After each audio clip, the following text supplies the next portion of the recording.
नमस्कार, मी प्रसन्न जोशी. आपल्या सगळ्यांचं पुढारी न्यूजवर स्वागत. मसाजोगचे सरपंच संतोष देशमुख हत्या प्रकरण आता सगळ्या महाराष्ट्राला माहीत आहे. याला महिना उलटून गेलेला आहे.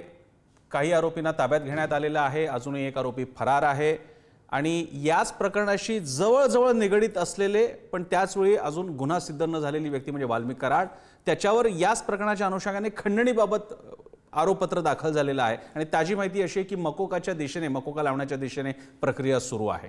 या सगळ्या प्रकरणामध्ये पहिल्यांदा प्रकरण झालं. मधल्या काळात नुसता स्थानिक आवाज उठत होता, पण जेव्हा भाजप आमदार सुरेश धस यांनी हा मुद्दा लावून धरला, आंदोलनं सुरू झाली, घणाघाती हल्ले त्यांनी सुरू केले आणि त्यानंतर महायुतीच्याच त्यांच्याच पक्ष सहकारी असलेल्या धनंजय मुंडेंच्या विरोधात एकदम वातावरण टाईट झालं. 2-3 जणांना अटक करण्यात आली सुरेश धसांच्या या सगळ्या पाठपुराव्यानंतर. त्यानंतर मराठवाड्यामध्ये सुद्धा एक वातावरण तयार झालं. आता तर वाल्मिक कराडही अटकेत आहे. त्याला सुद्धा किमान 10-15 दिवस गेले. त्यानंतर तो त्याने स्वतःचं प्रत्यार्पण घडवून आणलं आणि मग त्याला अटक झाली. पण या सगळ्या पार्श्वभूमीवर आतापर्यंत काय झालेलं आहे, सुरेश धस यांनी हा विषय एवढा पर्सनल का केलेला आहे, यामागचं राजकारण काय आहे आणि पुढे काय होऊ घातलेलं आहे, बोलण्यासाठी आपल्यासोबत आहेत पुढारी न्यूजवर सुरेश धस. सुरेश धसजी, आपलं स्वागत आहे पुढारी न्यूजवर. नमस्ते. माझा पहिला प्रश्न म्हणजे सध्या तुम्ही हा विषय एवढा मनावर घेतलेला आहे की संतोष देशमुख हत्या प्रकरणाचे ताजे अपडेट्स पहिल्यांदा धसांकडे येतात, मग मीडियाकडे येतात. त्यामुळे आता तुमच्याकडनंच कळू द्या आताचं स्टेटस काय आहे. नाही, माझ्याकडे येतात असं नाही. मी काही गोष्टींच्या बाबतीत अगोदर बोललो होतो. त्या गोष्टी तुम्हाला सांगतो नंतर तशाच घडत गेल्या. विशेषतः त्याचं चित्रीकरण म्हणजे त्या परिसरामधल्या लोकांशी फोनवरती बोलल्याच्या नंतर काही गोष्टी कानावर आलत्या, त्या मी बोललो आणि नंतर त्या खऱ्या निघाल्या. बरं. एक म्हणजे कोणती की संतोष देशमुखाला रिंगण करून जे मारण्यात आलं होतं त्याच्यामध्ये वेगवेगळे हत्यारं वापरलेली होती आणि ती हत्यारं वापरल्याच्या नंतर काही तिथल्या गाव म्हणजे जवळच्या लोकांनी, ज्यांनी कोणी लांबून पाहिलं होतं हे कृत्य, बरं, कारण हे कृत्य जवळून पाहणं तर शक्यच नाही, पण अशा काही लोकांनी मला तिथनं सांगितलं की बाबा यांचे म्हणजे व्हिडिओ कॉल तयार करण्यात येत होते. व्हिडिओ कॉल तयार केला आणि दुसरा कोणाला तरी दाखवला. बरं. म्हणजे याच्यावरून मी अंदाज काढला की हा व्हिडिओ कॉल एकतर विष्णू चाटेला दाखवला गेला असेल आणि नाहीतर दुसरा वाल्मिकांना कराड यांना दाखवला असेल. म्हणजे ते मी अगोदर बोललो, परंतु ते नंतर पोलिसांनी ज्यावेळेस त्यांचे मोबाईल ओपन केले, बरं, त्याच्यामध्ये ती बाब लक्षात आली. तर आजच्या मोकोका किंवा 302 याच्या बाबतीमध्ये मी अगोदर सांगणं आणि ते घडणं असं काही झालेलं नाहीये. बरं. सभागृहामध्ये राज्याचं सर्वोच्च सभागृह जे आहे ते विधान भवन आहे. विधान भवनामध्ये मी ही मागणी केली होती की मायबाप सरकारला, आणि सरकारला म्हणजे राज्याच्या नेत्यांना, राज्याचे सभागृहाचे नेते, कारण विधान भवनाच्या सभागृहाचे नेते हे माननीय मुख्यमंत्री आहेत. तर मुख्यमंत्री महोदयांना मी विनंती केली होती की यांच्यावरती फक्त 302, 120B किंवा खंडणी एवढ्यापुरते हे लोक मर्यादित न राहता यांना मकोका लागावा, म्हणजे मोक्का कायदा लागावा, अशा प्रकारची विनंती केली होती. आणि मला वाटतं त्या पद्धतीनं त्याप्रमाणे एक स्टेपमध्ये ते लागू होते. आणि आज जे आहे, आता तुम्ही टीव्हीवरती बऱ्याच जणांनी बोलले, कारण मी मगा पण बोलताना जबाबदारीनं बोललो मीडियाच्या समोर की अजूनपर्यंत माझ्यापर्यंत माहिती क्लिअर आलेली नाही. आता सुद्धा माझ्याकडे माहिती क्लिअर आली नाही. परंतु आज जे आहे ते वाल्मिक कराड यांची जी PCR होता तो PCR संपलाय, त्यांना MCR केलं गेलंय. बरं. MCR केलं गेलंय, ते त्यांना बीडला हलवतील आता, मला असं वाटतं. आणि उद्याच्याला उचलून त्यांना जे ते 302, 120B मध्ये जर घ्यायचं म्हटलं, बरं, तर केसच्या कोर्टापुढे ते हजर करतील. बरं. आणि मोक्का मध्ये घ्यायचं असेल तर मोक्का कायदा. माझा इकडे तुम्हाला सुरेश धस, उद्याच्याला, आज नाही, उद्याच्याला क्लिअर होईल. ट्रान्सफर या गुन्ह्यातून या गुन्ह्यामध्ये ट्रान्सफर करतील. मला सुरेश धसजी एक विचारायचं आहे. याच्यामधला एक आहे खून. ज्या खुनाबद्दल कोण आरोपी आहेत ती नावं सगळ्यांना माहिती आहेत. त्यातले पकडले गेलेले आणि एक जण फरार आहे. एक फरार आहे आणि एक आहे वाल्मिक कराड. वाल्मिक कराडवरती खंडणीचा गुन्ह्याच्या बाबतीतली कारवाई सुरू आहे, पण वाल्मिक कराड या खुनामध्ये गुंतलेला आहे अशा स्वरूपाचे तुमचं बोलणं, आरोप वगैरे आहे, हे तुम्ही कोणत्या खात्रीच्या बळावर सांगत असता, बोलत असता तुमच्या काय आहे भाषणांमध्ये? की ही घटना जी सुरू झालेली आहे, ही घटना गेल्या 2, 3, 4 महिन्यापासून अशी टप्प्याने आलेली आहे. बरं. आणि त्या प्रत्येक टप्प्यामध्ये ह्या ज्या ऑर्डर आहेत, ऑर्डर सोडलेले आहेत, ह्या सगळ्याच्या सगळ्या ऑर्डर वाल्मिक कराड यांनी सोडलेल्या आहेत ना. म्हणून वाल्मिक कराड ह्याच्यातनं वेगळे राहूच शकत नाही. वाल्मिक कराड ऑटोमॅटिक याच्यामध्ये 120B मध्ये येतात. बरं. 302 मध्ये सुद्धा येतात. आणि त्याच्यानंतर खंडणीमध्ये येतात आणि मकोकामध्ये बी येतात.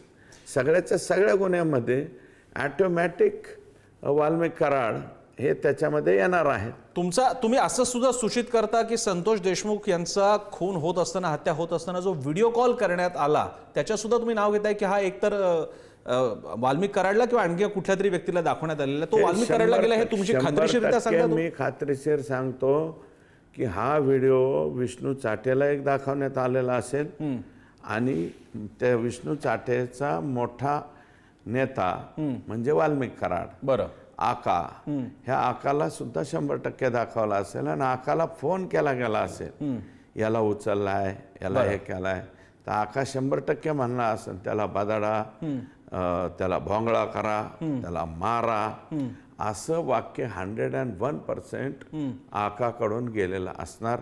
त्याच्यामुळं आका ह्या सगळ्या प्रकरणामध्ये येणार, हे आता त्रिकालाबाधित सत्य आहे. मी आका आणि आकाच्या आकाकडे पण मला जायचं, पण पहिल्यांदा आका म्हणजे वाल्मिक कराडबद्दल बोलूया.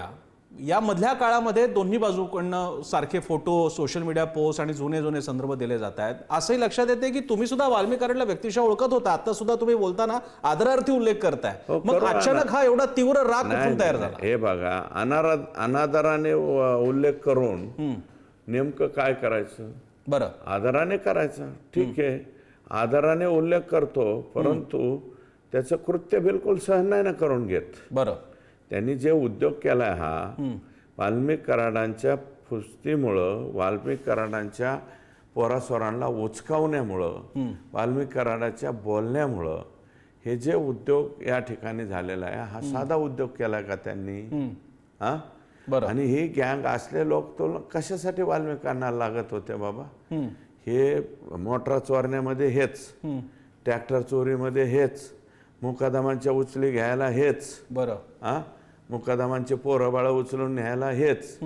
आणि त्या परिसरामधल्या लोकांशी चर्चा केल्याच्या नंतर एखादी मुली बाळी चांगली मुलगी दिसली तर तिच्यावरती लगेच डायरेक्ट वाकडी नजर टाकून तिच्या प्राप्तीसाठी सुद्धा ह्या लोकांनी काही प्रयत्न केले. आणि घरच्यांनी, मुलाबाळांनी कोणी जर विरोध केला त्याचे हातपाय सुद्धा मोडलेले आहेत. हेच येते सुदर्शन घुले, परत घुले आमके, कृष्ण आंधळे, हे जे काय कोण आरोपी आहेत, मला त्यांची सगळ्यांची नावं सुद्धा त्या ठिकाणी माहिती नाही आहेत. बरं. परंतु हे सगळे असले भांगार लोक तुम्ही कशाला बरोबर घेऊन येत होता? फक्त तुम्हाला त्यातनं पैसा पाहिजे होता ना. त्यांनी सांगायला पाहिजे होतं आमच्यासारख्याला की त्या आवादा कंपनीकडून मला 1.5 कोटी रुपये पाहिजेत. आम्ही वर्गणी गोळा करून 3 कोटी दिले असते वाल्मिक कराडांना. आणि वाल्मिक कराडांना त्यांच्या आका, त्यांनी दोघांनी आकाच्या आकाने ठरवायचं होतं. आकाचा आका सुरुवातीला तुम्ही म्हणत होता, पण शेवटी लोकांचं प्रेशर आल्यानंतर तुम्हाला सुद्धा तुम्ही सूचितच करून टाकलं की तुम्ही धनंजय मुंडेंबद्दल बोलताय. विधिमंडळाचं अख्खा अधिवेशन गेलं त्यानंतर तुम्ही आता धनंजय मुंडेंचं नाव घेताय. तुम्ही सुद्धा कोणाकडनं तरी अजून परवानगी यावी हे नाव घेण्यासाठी वाट बघत होता? का मी अजून धनंजय मुंडेंचं नाव या केसमध्ये घेतलेलं नाही. अच्छा. मी एकच सांगितलेलं आहे की आवादा कंपनी बरोबर 2 कोटीची खंडणीच्या बाबतीमध्ये बैठक ही सातपुडा, बरं, माननीय धनंजय मुंडे यांचा बंगला येथे बैठक झालेली आहे. तांबोळी नावाचा अधिकारी, शुक्ला का शर्मा नावा, शुक्ला, बरं, अधिकारी, वाल्मिक कराड, धनंजय मुंडे आणि त्यांचा PA जोशी, या सगळ्यांचे CDR तपासून घ्यावेत ना. मग माझं म्हणणं आहे की खुनात ते आहेत का असं मी अजिबात मानणार नाही. वाल्मिकांना नाही का, तर वाल्मिकांना आहे. वाल्मिक कराड 100% या सगळ्या गुन्ह्यामध्ये उद्यापर्यंत मला वाटतं त्यांची रवानगी होईल, ट्रान्सफर होईल. ट्रान्सफर मागेल त्याचा कायदा आहे, कोर्टात पुढं जावं लागेल, कोर्टाने परमिशन देऊन त्यांना इतर कलम लावावं लागतील. धनंजय मुंडेंच्या बाबतीत फक्त एवढंच म्हणतोय मी की ही खाली डील झाली नाही, पण ती डील करण्यासाठी ते सातपुडावरती गेले. सातपुडाच्या बैठकीत धनंजय मुंडे हे सातपुडा बिल्डिंगवरती खंडणी 3 कोटीवरून 2 कोटी आणायला होते, हे मात्र मी ठामपणे बोलतो. पण मग आकाचा आका कोण? तुम्ही म्हणता धनंजय मुंडेंचं नाव आकाचा आका म्हणजे धनंजय मुंडेच म्हणतो ना मी. पण धनंजय मुंडेंचं नाव मी या प्रकरणात अद्यापर्यंत घेत नाही. आता ज्या वेळेस आका त्याच्यात येईल, मग आका काय ते खरं सांगल ना. आकाने जर त्यांचं नाव घेतलं किंवा काय झालं तर तिथून पुढचा प्रश्न वेगळा आहे. म्हणजे मी माझा प्रश्न काळजीपूर्वक फ्रेम करून तुम्हाला विचारतो. तुम्ही असं सूचित करताय की आता जरी संतोष देशमुख हत्या प्रकरणामध्ये आकाचा आका म्हणजेच धनंजय मुंडेंचे नसलं नाव, तरी सुद्धा ते येणारच नाही अशी परिस्थिती नाही, असं सांगताय तुम्ही? नाही येणार, म्हणजे त्यातल्या खंडणीमध्ये तर नाव 100% येईल असं माझं मत आहे. त्यांच्यावरती खंडणीवरती 100% नाव येईल. आणखी बऱ्याच ठिकाणी त्यांच्यावर हार्वेस्टरचे गुन्हे दाखल व्हायला त्याच्यातही नाव येईल. बरं, काही त्यांचे पोलीस मित्र वगैरे सहकार्य करतायत. परंतु सोलापूर जिल्ह्यामध्ये एक वादळ उठलंय. यांना कर्नाटकचे लोक सुद्धा परले नाही पैसे खायला. कर्नाटकामधल्या लोकांनी इकडच्या लोकांच्या नावावर ते हार्वेस्टर घेतले, त्याचे 8-8 लाख रुपये यांनी घेतले. बरं, आणि कर्नाटकाला हार्वेस्टर मशीन दिले. त्याची चौकशी होईल भविष्यामध्ये. पैसा हेच यांचं मला वाटतं प्रमुख साधन झालं. सहभाग कदाचित एक वेळ शब्द आपण थोडा बाजूला ठेवूया, पण धनंजय मुंडेंना या असला प्रकार काहीतरी घडतोय, घडू पाहतोय, घडणार आहे किंवा घडून गेलाय याची कल्पनाच नव्हती असं नाही म्हणता येणार. नाही, असं म्हणता येणार नाही. पूर्णपणे ह्या गुंडागर्दीच्या बरोबरीनं हे धनंजय मुंडे मूक संमती देत आले त्याला. बरं, पॉवर ऑफ अटर्नी केली ना त्यांनी वाल्मिक कराडांबरोबर. पॉवर ऑफ अटर्नी केल्याच्या नंतर वाल्मिक कराड काय संत तुकारामाचे म्हणजे गाथा वाचत होता का, का संत ज्ञानेश्वराची ओवी एखादी म्हणत होता का, हे तर माहीत नव्हतं का धनंजय मुंडेंना? माहीत होतं. बरं, पण माहीत असून सुद्धा मूग गिळून गप्पा बसायचं. आपल्याला काय पाहिजे? पैसा पाहिजे, पैसा येतोय. आणखी त्यांच्या काय काय सोयी आहेत त्या सगळ्या होत आहेत. बरं, आणि मग काय ते गावाकडे गेले की गडबडीत कशावर बी साह्या घ्यायच्या, ह्या पठ्ठ्यानी साह्या करायच्या. अशा पद्धतीने तर कारभार झाला.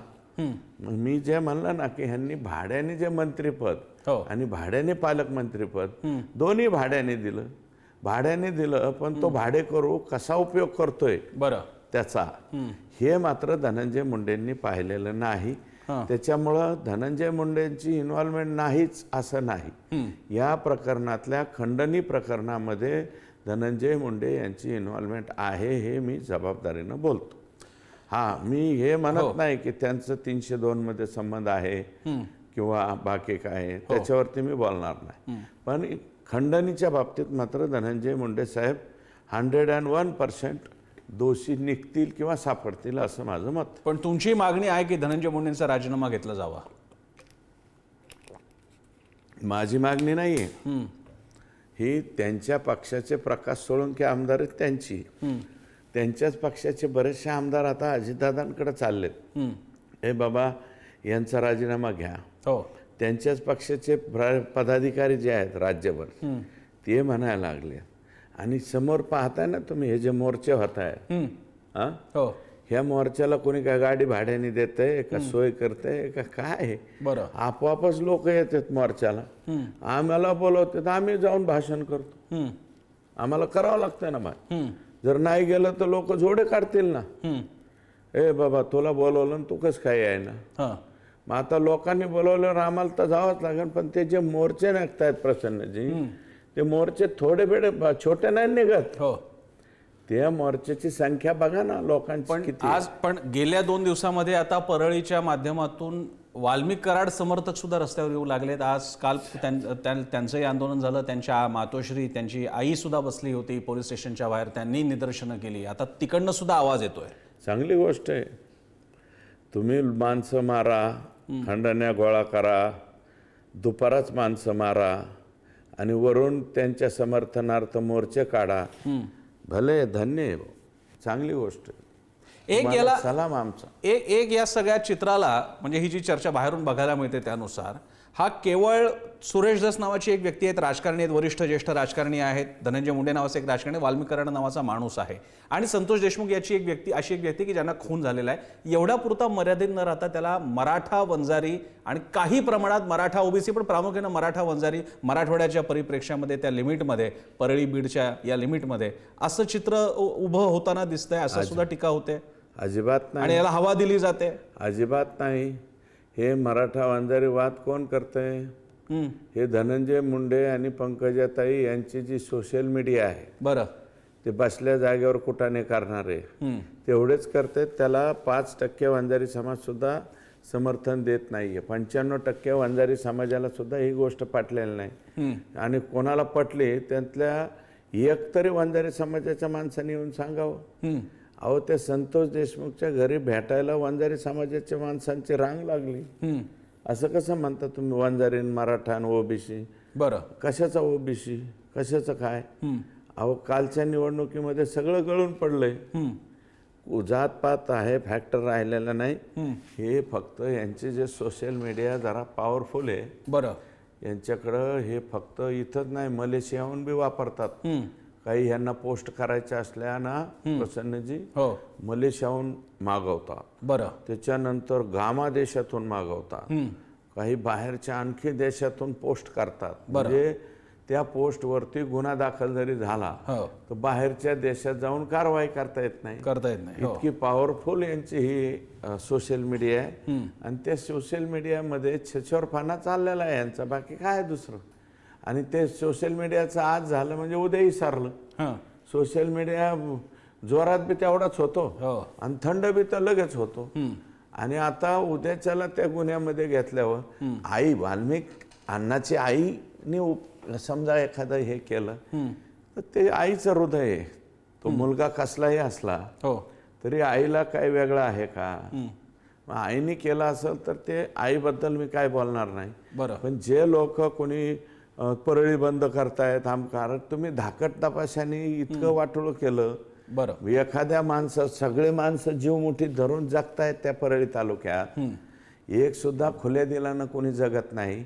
आता हे ॲक्शन झाल्याच्या नंतर आणि अजूनही मला वाटतं धनंजय मुंडे साहेबांचं विमान 60,000वरून खाली उतरलं का नाही मला माहिती नाही. बरं, जर उतरलं असलं तर त्यांनी मीडियाच्या पुढे येऊन मला धाडा सांगा ना.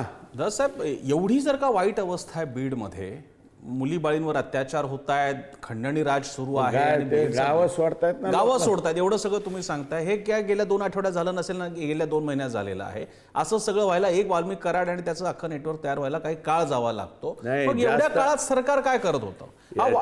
वाल्मिक कराड एवढा मोठा कसा काय होतो? कोण होऊ देतं आणि कोण त्याचं रक्षण करतं? थांबा, अजित दादा आमच्या बरोबर ज्यावेळेस आले ना परत, त्यावेळेस पासून आणि मूळ म्हणजे 2019ला धनंजय मुंडे साहेब जे आमचा जनादेश पाळावला गेला, उद्धव ठाकरे साहेब जे यांच्या पक्षात जाऊन बसले, त्यावेळेस यांचं मंत्रिपद आणि पालकमंत्रीपद यांना मिळालं. त्यावेळेस पासून वाल्मिक कराडची पॉवर वाढत वाढत वाढत वाढत गेली. बरं, मध्ये ते 1 वर्ष सरकार परत एकनाथ शिंदे साहेब आणि फडणवीस साहेबांचं आलं. बरं, त्या कालावधीत हे परत गुहेत गेले. अच्छा, गुहेत गेले म्हणजे ह्यांचं काय चालत नव्हतं ना राष्ट्रवादीचं. बरं, गप्प झाले. पण नंतर अचानक हे आमच्या बरोबर आले. आता जे आले ते आले, त्याच्या बाबतीत आम्ही कोणी काय बोलणार. बरं, पण काय झालं की त्यात कृषी मंत्रिपदासारखी महत्वाची जबाबदारी मिळाली आणि त्याच्याबरोबर बीडचं पालकमंत्रीपद मिळालं. बरं, बीडचं पालकमंत्री म्हणजे आमच्या घरचे बापदादाची इस्टेट आहे, अशा पद्धतीने यांनी वापरली.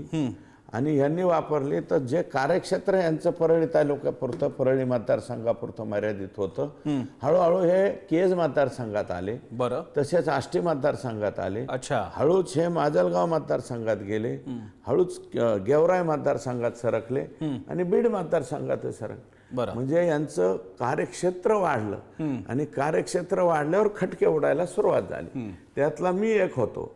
मी स्वतः वाल्मिक कराडांना सांगितलं होतं की हे तुमचं कार्यक्षेत्र तिकडं ठेवा, आमच्या इकडं तुमची ही वागण्याची पद्धत आणू नका. यांची वागण्याची पद्धत परळीमध्ये कधीपासून आहे? संगीत दिघोळेचा मर्डर झाल्यापासून. बरं, संगीत दिघोळेचा मर्डर झालेले किती दिवस झाले बघा, 2004ला का कधी झालं. तेव्हापासून हे त्यांचे तिथं असेच वागत आहेत.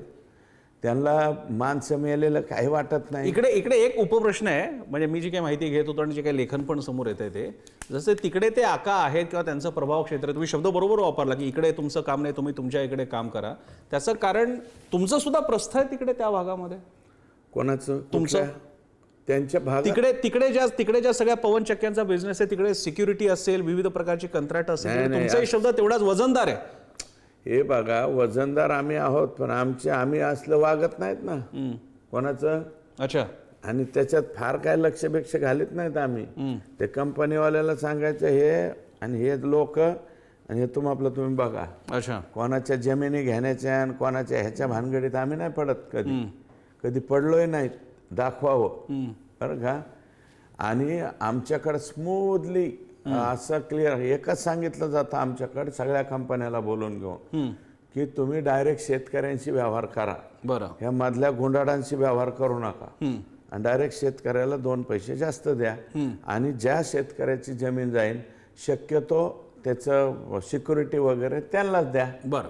शेतकऱ्यांना द्या हे म्हणायचे. याच्याऐवजी हे म्हणायचे आमच्या गुंडांना द्या. म्हणून तर वाढलंय ना हे वाल्मिक अण्णांचा उद्योग जो आहे. बरं. हा उद्योग मंत्रालयातला त्यांचा उद्योग, हा उद्योग जो वाढला त्याचं कारण हे. या सगळ्या प्रकरणामध्ये एक तिसरा कोण पण आहे, रादर तो सध्या थोडा फारसा पुढे येत नाही.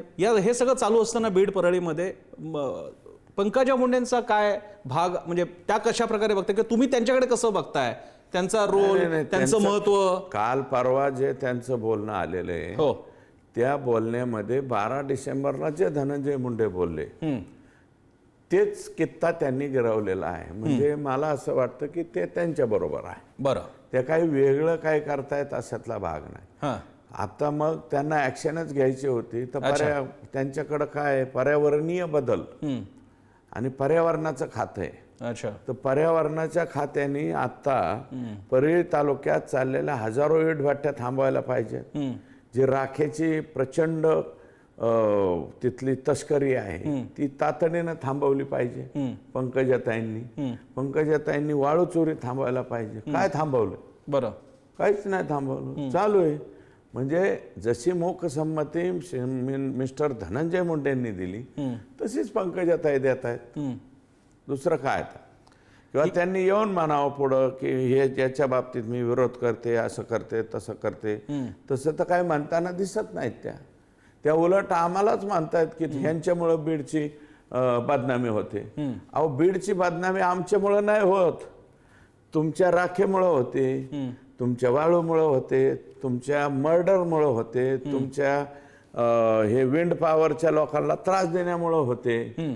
गावं सोडून चाललेत लोक तुमच्या इथून परळीतून, त्याच्यामुळं तुमची बदनामी होते.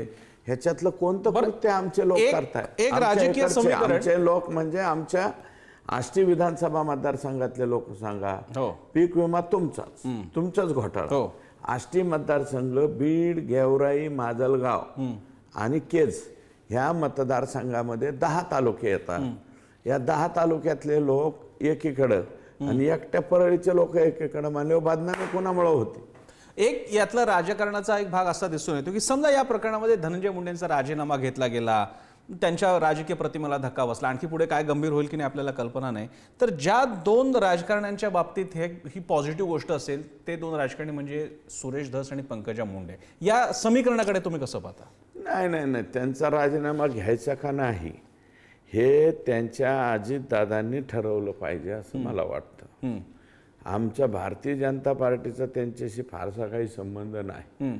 संबंध कुणाचा येतोय? अजितदादा. म्हणजे असं का दिसतंय की संतोष देशमुख हत्येनंतर आम्हाला सुरेश धस एकदम असे आक्रमक दिसत आहेत, आक्रमक का झालो? एक कलमी अजेंडा घेतल्यासारखे दिसत आहेत. इतक्या ब्रुटली त्याला मारलंय ना, हो ज्या पद्धतीने मारलंय ते तुम्हाला पटलंय का? नाही मग मला तेवढंच पटलंय. मारूच नाही म्हणजे मला हे फारच वाईट झालं. अहो मी म्हणतो तुम्ही मारायचं, मी अगोदर म्हणलं हाऊस मध्ये त्याला गोळी घालून मारायला पाहिजे होत तुम्ही, नाही तर टायर खाली टाकून मारायचं. इतक्या बेरहमी ना, 4 तास मारतात का माणसाला?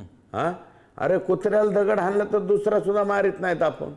माणूस येते कोणत्या पद्धतीने मारला तुम्ही संतोषला? इतकी बेकार पद्धत असते काय?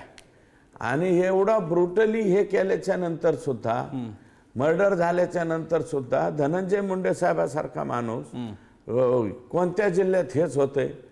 पंकजाताई म्हणतात हे ह्या जिल्ह्यात झालं, त्या जिल्ह्यात झालं. धनंजय मुंडे म्हणतात सगळ्या जिल्ह्यात झालं, महाराष्ट्रात होतंय, देशात होतंय. अरे सगळ्या देशात अशा हत्या होतात का?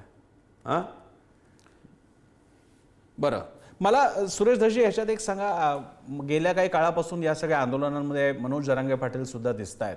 मराठवाड्यामध्ये मराठा समाजाचा मोठा जोर आहे, बहुल समाज आहे, मनोज दादा सुद्धा, मनोज जरांगे सुद्धा आहेत.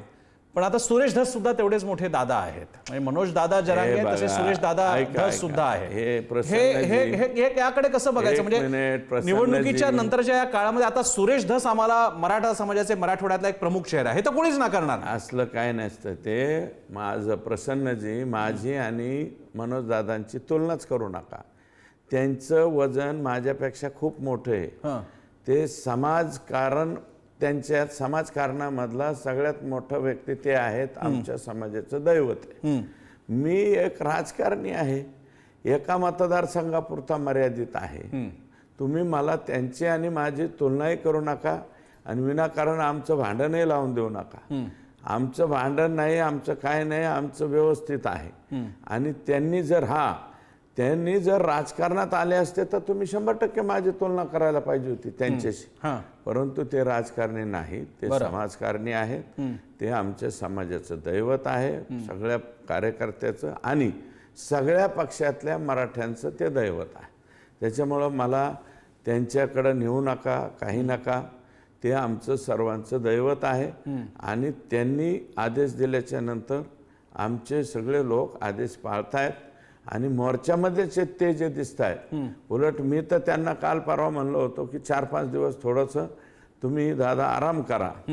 कारण ते बोलताना सुद्धा आताडे वर ओढून बोलावं लागतंय, इतकी परिस्थिती त्या माणसाची खराब आहे. आणि जरा व्यवस्थित बॉडीकडे लक्ष देऊन हे करावं. त्यांचं स्थान खूप उंचावरती आहे, माझं स्थान खूप खाली आहे. माझी आणि त्यांची कृपया तुलना करू नका. आणि मोर्चात ते दिसणार, मी दिसणार आणि बाकी सगळे दिसणार. जे लोक मराठा समाज म्हणून वगैरे नाही हो, सगळ्या समाजाचे लोक येत आहेत. दलित बांधव सुद्धा येत आहेत ना, इतर समाजाचे बी लोक येत आहेत ना. असं कसं मानताय तुम्ही? एका समाजाचा वगैरे मोर्चा नाही, सगळ्या समाजाचे हे मोर्चे आहे.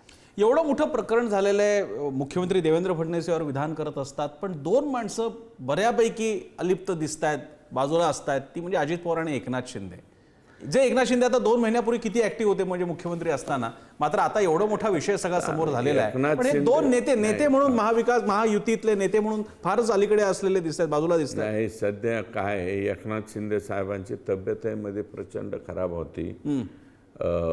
म्हणजे मला वाटतं त्यांना घशाचा काहीतरी प्रॉब्लेम झाला होता आणि थोडंसं हे मंत्रिमंडळ हे ते याच्यामध्ये असतील. आणि काल बोललेत साहेब, मला वाटतं एकनाथ शिंदे साहेब बोललेत ना काल बोललेत. फक्त अजितदादांना त्यांचा पक्ष आहे, त्यांच्या पक्षाचे मंत्री आहेत म्हणून ते, पण तरी बोलतायत ना अजितदादा. बाबा त्यांना जे फीडबॅक त्यांची पार्टी देते की याच्यामध्ये त्यांचा दुरान्वय संबंध नाही, काही संबंध नाही. भुजबळ साहेब म्हणले राजीनामा घेण्याची आवश्यकता नाही, भुजबळ साहेब बोललेत ना. त्यामुळं तटकरे साहेब बोललेत, मला वाटतं काहीतरी. आम्हाला सुरेश दर्जी, प्रेक्षकांसाठी तुम्ही अनेकदा सांगितलं असेल तसं, पण एकदा जरा थोडं विस्कटून सांगा आम्हाला की हे बीड मराठवाड्यातला हा जो सगळा भाग, तिकडच्या या पवनचक्क्या, ते राखेचं राजकारण, यातलं इकॉनॉमिक्स, अर्थशास्त्र, एवढं का सोन्याची भूमी कधी झाली मराठवाड्यातला एवढा भाग? की ज्याच्यामध्ये एवढा अख्खा हा असा दहशतवाद असा हा सगळा खंडणीखोरी वाढली यामध्ये? पवन चक्की ही फक्त बीड जिल्ह्यातच आली का? नाही. बीडमध्ये आली, धाराशिवमध्ये आली आणि इकडच्या बेल्टमध्ये ती दुसऱ्या जिल्ह्यांमध्ये चालली. काय आहे की या लोकांनी जे कंट्रोल वापरण्याचा उद्योग केला वाल्मिक कराडानी यांनी, ते फक्त बीड जिल्ह्यापुरता नाही, ते धाराशिवमध्ये पण शिरलेले होते. धाराशिवमध्ये सुद्धा अत्रेवाल नावाच्या कॉन्ट्रॅक्टरचं सगळं काही फोडणं, बरं, बाकीच्या ठिकाणी मोडतोड करणं, बऱ्याच ठिकाणी जाऊन धमक्या देणं, हे सगळे उद्योग यांनी वाढवले. वाल्मिकांना कराड, ते नितीन बिक्कड, अजून बरेचसे काही लोक आहेत आणि याच्यातले अनेक लोक सापडायचेत अजून. बरं, बरेचसे लोक सापडतील, मकोका खाली जातील, काही लोकांना मकोका लागलेला आहे. परंतु आणि राखेच्या बाबतीतलं ते पूर्ण डायरेक्ट उचलतातच ना ते. पण हे सुरेश दर्शी लोक आहे, वाल्मिक कराड या सगळा हे जे काही हा वटवृक्ष आहे त्यातला मुख्य खोड, मुख्य पाया फक्त वाल्मिक कराड आहे का आणखी पण काही लोक असे अनेक वाल्मिक आहेत छोटे मोठे? नाही, एक वाल्मिक कराडवरती मकोका लागला, काय कारवाई झाली तरी सुद्धा बाकीचं नेटवर्क कायम राहील? अजून बरेच वाल्मिक कराड हे सोट मूळ आहे आणि वाल्मिक कराडच्या हाताखाली बरीच आगंतुक मुळं आहेत. बरं, वाल्मिक कराड आणि धनंजय मुंडे यांच्या खाली काम करणारे बरीच आगंतुक मुळं आहेत. बरं, ती आगंतुक मुळं सुद्धा मकोकामध्ये जाणं गरजेचं आहे.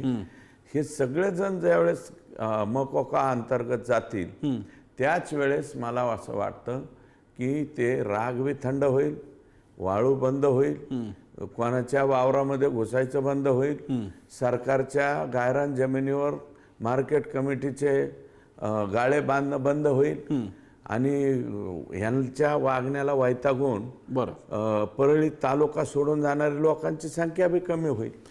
आपण बघूयात सुरेश दर्शी, असं प्रत्यक्षात घडतंय का? काय नेमक्या कारवाया केल्या जात आहेत? जेव्हापासून ही घटना घडली आहे तेव्हापासून अनेक गोष्टी बघायला मिळतात. एक तर आरोपी पूर्ण फरार असतात, त्यांना पकडण्यातला उशीर, ज्या आरोपीवरती इतका प्रचंड दबाव आहे तो माणूस स्वतःहूनच हजर होतो, तो येतोय पोलीस स्टेशनमध्ये, हे त्याच्या समर्थकांना मीडियाला माहीत असतं पण पोलीस त्याला अटक करत नाहीत आणि त्यानंतर तर SITच अख्खी चेंज होते. त्यामुळे आता तुम्ही जी अपेक्षा व्यक्त केल्या त्या लवकरात लवकर पूर्ण होत अशी अपेक्षा आणि संतोष देशमुखांना न्याय मिळावा ही अपेक्षा. आपण वेळ दिला सुरेश दर्शी या कार्यक्रमासाठी, त्यासाठी आपले सुद्धा आभार. इथेच थांबूया. पाहत राहा पुढारी न्यूज. थँक्यू.